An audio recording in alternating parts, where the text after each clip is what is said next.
Menjelang pemilihan kepala desa atau Pilkades serentak di Kabupaten Lampung Utara pada 8 Desember 2021, aparat keamanan telah menyiagakan 588 personil gabungan. Selain itu juga ada bantuan 127 personel dari Brimopolda Lampung dan Polres Waikanan. Dan saat Brimob Provinsi Lampung. Total sebanyak 715 personel gabungan tersebut disiapkan untuk mengamankan Pilkades serentak di 141 desa. Semua personel diminta selalu siaga saat disebar ke lokasi-lokasi yang teridentifikasi rawan konflik saat Pilkades. Dari data Polres Lampung Utara, terdapat 10 titik rawan konflik atau kerusuhan yang teridentifikasi dan tersebar di 7 kecamatan, antara lain Abung Timur, Abung Surakarta, dan Muara Sungkai. Dilaksanakan di 141 desa. Kemudian kita melibatkan 588 personil. Terdapat juga BKO dari Brimob 95, kemudian BKO dari Polres Waikanan 32. Mengantisipasi supaya pada saat mungkin sebelum, kemudian pada saat dan pasca kegiatan Pilkades tidak terjadi timbul konflik.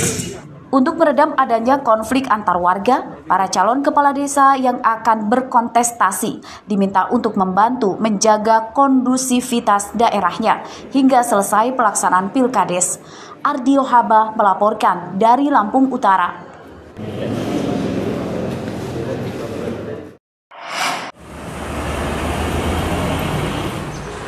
Badan Meteorologi, Klimatologi, dan Geofisika atau BMKG Stasiun Maritim Lampung Senin siang memprediksi akan terjadinya cuaca ekstrim angin kencang pada pekan ini.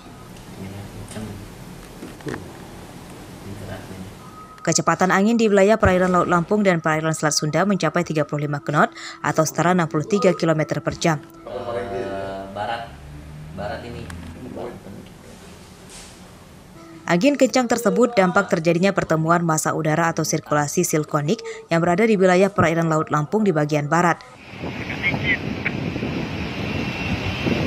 Angin kencang tersebut juga akan berdampak pada terjadinya gelombang tinggi di perairan Selat Sunda sehingga berpengaruh pada pelayaran dan proses sandar kapal Roro di dermaga. Jadi di wilayah Barat Lampung, tepatnya di Samudra Hindia, itu terdapat adanya sirkulasi siklonik. Di situ adanya pertemuan massa udara yang menyebabkan daerah di sekitarnya berkecepatan tinggi, seperti wilayah Barat Lampung hingga ke Timur Lampung, kecepatan angin tinggi. Nah, untuk gelombangnya, memang gelombangnya tidak terlalu besar, tetapi dengan kecepatan angin yang tinggi ini akan menyulitkan kapal untuk bersandar, seperti itu. Petugas BMKG Stasiun Maritim Lampung juga mengimbau kepada nelayan perahu kecil di wilayah pesisir Lampung agar tidak melaut terlalu ke tengah karena dapat beresiko terjadinya kecelakaan. Ketinggian ombak di perairan Laut Lampung diperkirakan mencapai 2 meter. Arsadi Saputra melaporkan dari Bandar Lampung.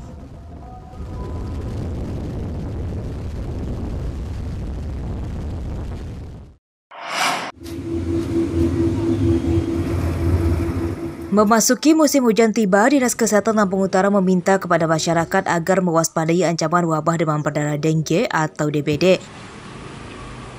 Dari data Dinas Kesehatan Lampung Utara pada Senin siang, selama bulan November 2021 terdapat 4 orang dewasa yang dirawat di rumah sakit akibat terserang DBD.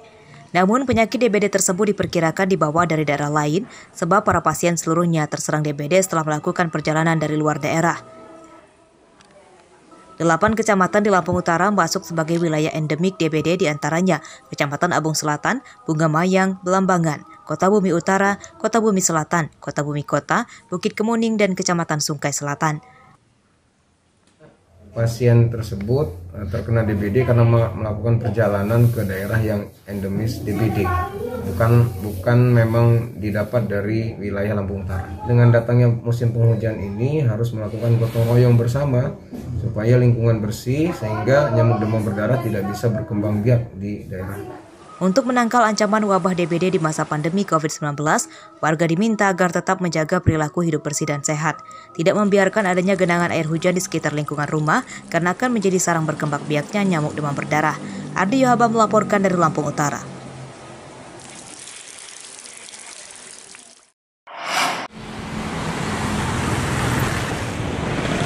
Pihak Rumah Sakit Umum Daerah ada di Cokro-Dipo, Bandar Lampung menambah jumlah tempat tidur di ruang isolasi untuk mengantisipasi terjadinya lonjakan kasus COVID-19 selama libur Natal dan Tahun Baru.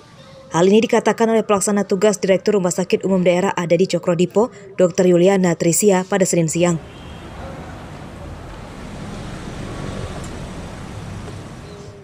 Jumlah tempat tidur yang semula 18 unit kini ditambah menjadi 38 unit. Fasilitas medis juga ditambah, diantaranya tabung gas oksigen serta penambahan tenaga kesehatan.